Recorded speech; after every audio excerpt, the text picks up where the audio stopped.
So Gyze, I haven't really talked about. He's going to be coming on the podcast here soon. He's done a couple interviews with me, the guitarist. He's doing a little collab with Trivium, and I'm hoping we're going to talk about that on the Guys and Guys podcast. So keep in tune for that. Wait, let's talk. Wait. Let's talk about Trivium for a second. Do you guys like Trivium? Yeah. Let me read this part real quick. The second half of the Jackson guitar interview has been released. We talk about the new album and the support of Trivium's Matthew solo project. So he's going to be on that, which is really cool. And Cool. like I said, this guy will be on the podcast soon. We're just working out dates and times, so get ready for that. Nice. It's a fun interview. He's been working on his English a lot, and he's really cool, to talk to. This guy plays every fucking instrument imaginable. And then he'll just come and just play everything. So he dabbles in a lot of instruments. I think he plays 9 different things. It's ridiculous. That's awesome. But anyways, go ahead. Your question about Trivium. Oh, I asked it. I just wanted to know if you guys like them. Do you guys like yes. Trivium? I wasn't I a do. fan. I wasn't a fan. You of were Trivium. you were not a fan. That's I'm very not a fan, interesting. yeah. I figured you might have been the biggest fan of us all. No. I loved Trivium. I thought that they were a great band. I think people ruined Trivium for me because that was back when I was still stuck in the death metal melodic, and I was listening to Metallica all the time, and everyone was like, "Oh, they sound like the next Metallica," and I'm like, so I had that fucking thing stuck in my head. Yeah, when I that's was fucking 16. nonsense. They sounded nothing like No. Metallica, but though I will Matt give Heafy's them. voice, and they sounded sounds nothing I like. wish Hetfield sounded now. Oh yeah. True. I like Hetfield's voice, man. I never- I'm a fan. But when people told me that, I never checked them out. And then I checked them out later. But since I already listened to that style of music for so long, I'm like, oh, I've heard stuff like this before.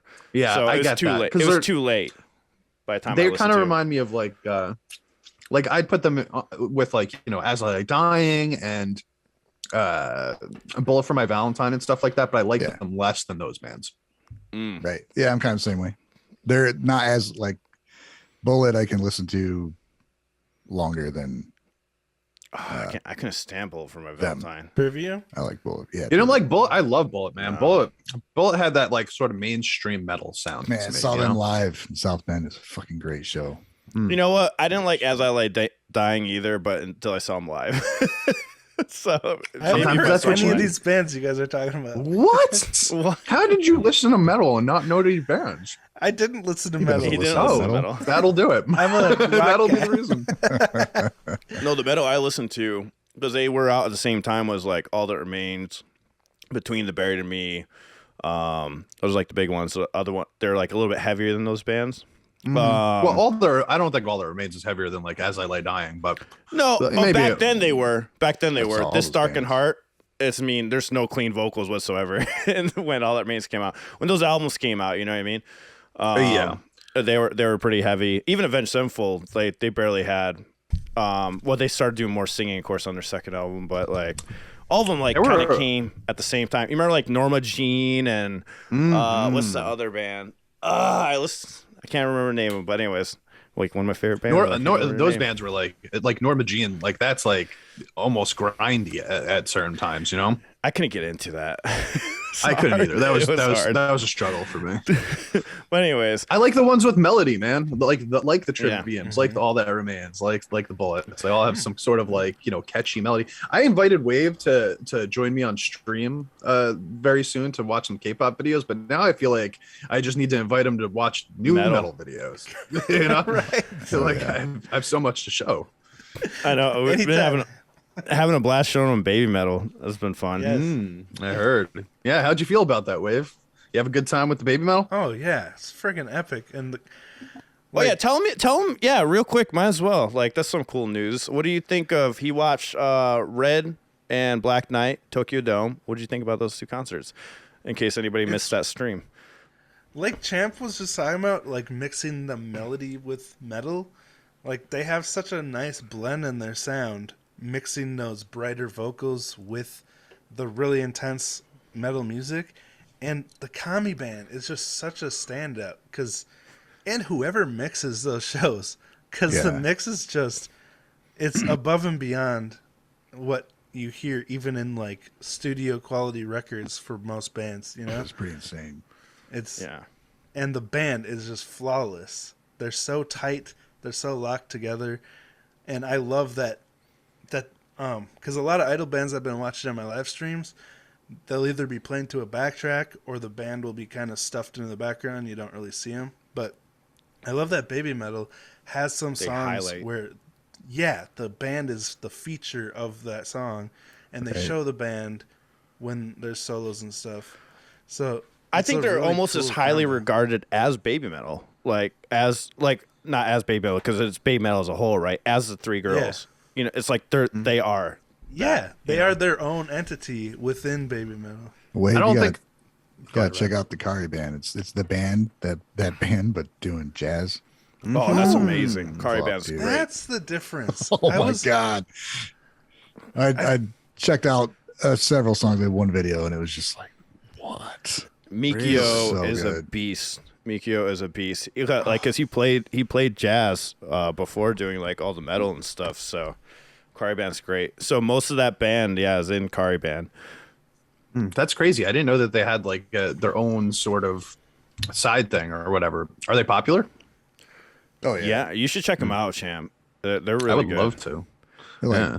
just top studio musicians. Mm. And I mean- then, yeah, they did like their own like jazz.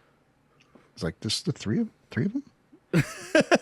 I think sometimes it's So it four. was Mikio, Sometimes they have a Bo, and vocalist. Sometimes they'll have someone maybe do the vocals. video I saw was it Mikio who had the accident. Yeah. Yes. It was after he had passed, and it was one of his students was playing, and it was definitely Mikio's style. Omura. Oh, And I didn't cool. realize at the time. I got, told in the comments what was going on, but it's so fucking good, dude.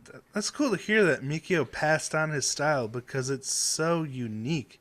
Such, Yeah, It's so unique. Like with all the sliding and expression and not really landing directly on notes, kind of like he uses it more like you would use your voice, Exactly. Instead of an instrument. And the thing Guitar that he acrobatics. does that's so cool is like, most guitarists will like bend most of the notes, and he like religiously uses the whammy bar to bend up, and that's why it gives it that vocal kind of feeling, because Yeah. it's like if Almost sounds sounds fretless. yeah, like if you're, because when you have sound passing through your voice, right, you're squeezing in and out with your throat and stuff like that sometimes, or with your stomach, and like that's how it almost feels with the whammy bar, because he's like constantly flexing it as he's playing the solo, which is just, I haven't seen anyone you get do in that between. You get the effectively. microtones that you have with the vocal. Yeah. He's using that same kind of. Yeah. But have you You know seen what? anyone do that though? Like that? Like it's just, that's what blows my mind. If you guys know Like a guitarist, blues guitarists will do that, but not. So I know, different. but not like. They do it with just straight up bends, right? Like most of the time, Yeah. not with the whammy bar. Vi gets pretty entire fucking time. crazy with the whammy, but yeah, I mean he's another guy who utilizes it as instead of like a trick is as a tool, Gotcha. to get those vocal, What were you gonna say, kind Champ? of lines. I was just thinking like how cool it is, because the idea that they're playing jazz to me is like the most sort of freedom inducing genre. Like you can just basically do whatever you want. There's a lot of open areas for you to mess around in, right? But Baby Metal to me is like pristine and specific and precise and exact. You know what I mean? So it's Very almost rigid. like the opposite. So it's kind of cool just to yeah. hear that he's got this like different, like he's got this very specific style that he's playing. Like every note is clear and exactly where it needs to be. And then his other thing is jazz, where he's just like Well, probably doing his But craziness. it's still like that. Yeah, it's insane. Here's the dude. wild Here- thing, though. Here's the wild thing, though, with Baby Metal concerts. There's always something different in the songs. Like, you still get a different experience. So not only are they precise, sometimes they switch up the solos and stuff. And it's still just as precise with them harmonizing. My favorite is definitely Mikio and Omura harmonizing together, but it is so good. yeah. Yeah. That one guitar solo they did, I can't remember which song it was, but where they were each taking turns doing these arpeggios leading into the next key change Oh yeah. during the guitar solos. I was like, it's just such a great team effort to make an amazing instrumental section in the song.